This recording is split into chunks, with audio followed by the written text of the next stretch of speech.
Well, hello listeners. Today we're going to make an origami basket. It's a classic piece of origami. So as you can see, we've started our action. So without further ado, I'll begin with the instructions. So I've started this piece with two different sides of a piece of paper. You want to get a perfect square piece of paper to make this piece work. And as you can see, we've colored colored one side and left one side uncolored. You can call them side A, side B, colored side, non-colored side. And if you'll see, the first movement we did was we folded corner to corner on each side. So I'm catching up to the action in the video, but you want to fold corner to corner. So you have an X fold across the middle of your page, and then you'll unfold, and you want to fold side to side, two different directions on the square. So that's what we're doing now. We're doing our second side to side fold. So that you have, and every time you fold, you want to make sure you crease very hard with this piece. It's going to be important for the integrity later. But as you can see now, we've got an X fold from corner to corner and a cross fold from side to side. So we've got four different folds, and there's the demonstration. So you can kind of call it a hot dog or hamburger fold both ways. And here we're just correcting or increasing the integrity of the folds. So now what you want to do is you want to fold along one of those cross folds you made so that the colored side, or side A, whichever you're using, is on the outside. And again, we're just making sure the integrity of these folds are really creased and really nice. So now you can see that we have 6 lines going across our square paper in 4 separate folds. So now what you're going to do is you're going to fold at the very center point of that colored side to make your square into a diamond prism, as you can see here.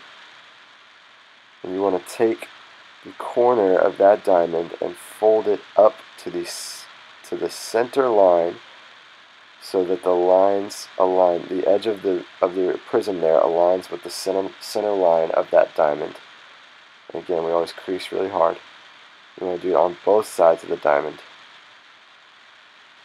so that you have this kite shape on one side of your prism.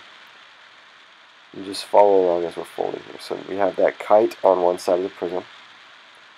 Again, we took the edge of our diamond there, just folded it inward. So once you do that, you're going to unfold like we did just there, and you're going to take that corner and fold back into the crease that you just made. So align the edge of your diamond with the crease you just made, and here's the tricky part. Once you have those two folds made, you reach inside and unfold, and you make another little kite on the outside as seen. So we're going to repeat this 4 times. I'll say it again. So you fold the edge of your prism back into the crease you just made to where the edge aligns with the crease. Then you reach inside your fold and you pop it open. This is kind of a tricky move. So you're going to pop it open and fold it down and make a kite shape, as you can see here. So now we've got 2 kites on one side of our diamond, and we're going to repeat the process again on the other side. So you fold the edge of your prism into the center fold of your diamond. Now that we're doing it for a 3rd time, it'll be easier to see. You fold it back out, fold the edge back into alignment with the crease you just made, and crease again on the outside. Then you want to unfold the fold you just made, pop it out, and press down from the middle, creating a kite shape. Again, same process for the 4th time, and we're almost done with this step. Outside back into the crease you just folded, crease, pop it open from the inside. Again, that's the tricky part.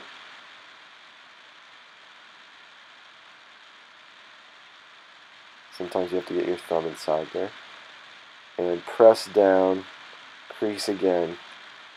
So you've got another kite shape. Now you have 4 kites. 2 on each side of your diamond. And what we've created now is actually a kind of a hectagonal prism shape, as you'll see here in a minute. So we're just correcting the creases here to make sure everything is even and symmetrical. Sometimes you'll need a little correction with your folds and creases. As you can see, we've got two sides, two diamonds, and a hectagonal prism here.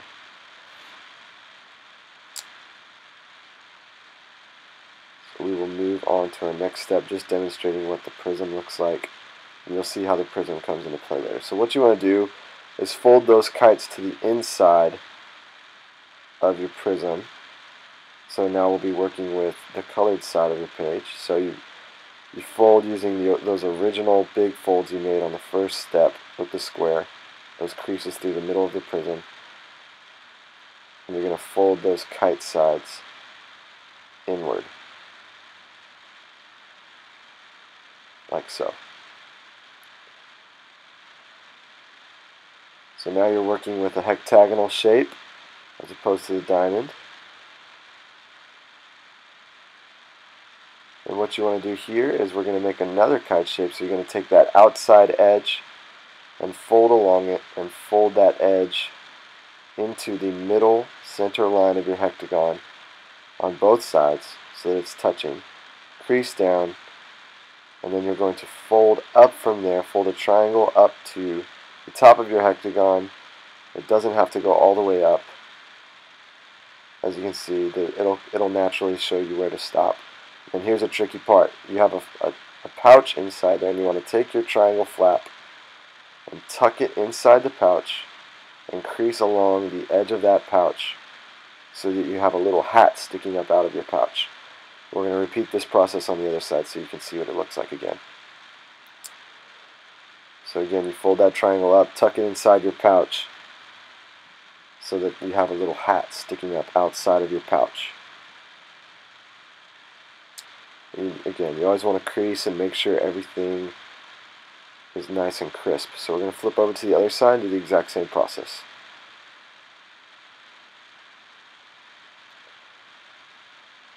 You want to make sure everything is the same direction as your first side. So I'm going to take a look here. We're going to fold up from the same side. There we go. So we're going to fold in that outside hectagonal edge to the center fold of your hectagon. Crease along the outside. Same from the other side. And again, we're going to fold up from the bottom point of that little fold we just made. We fold up all the way to the point where it naturally stops you from folding. Doesn't go all the way to the top of the hectagon. And we're going to tuck that triangle partially down into our pouch. And again, it'll naturally end where you can't tuck it into the pouch anymore. Crease, as always, and you'll have a hat sticking up. So now we've got this hat tucked into a pouch on both sides of our shape. We're getting close to making our basket now. So here's the tricky part. We now have a prism that we want to make three-dimensional, so we fold it outwards, and this point here is going to be the base of your basket. So you want to press on the point ever so slightly with your fingers because you want to kind of make it flat as you open up this shape. And this is the part that takes some finesse, so you want to be careful here.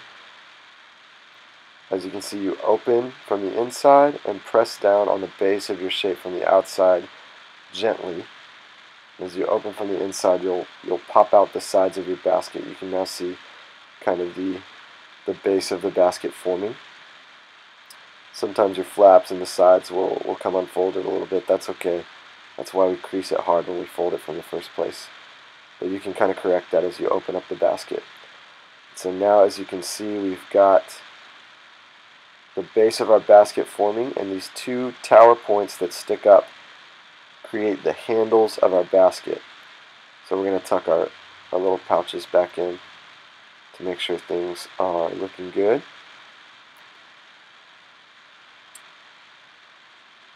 And this handle for the basket, you're going to want to paste or tape together to make your basket hold together. But basically you want to stick one point inside the flaps of another point. It doesn't matter which side you start with, but that's what we're doing here.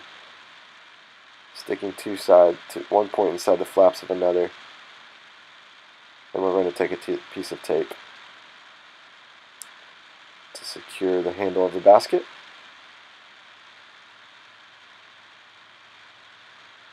And with that, you have basically your basic basket shape. This is a classic piece of origami. Thanks for listening, guys. As you can see, it's sturdy, maintains its integrity, can hold a pin inside it, some other items. It is a solid basket, holding it by the handle. Got some coffee packages, a seashell. That might be a little too heavy, but it's holding up, and you've got a nice design on the outside. Remember, if you start with one side, you can make it colorful, so you have a nice design on the outside of your basket. And there you have it.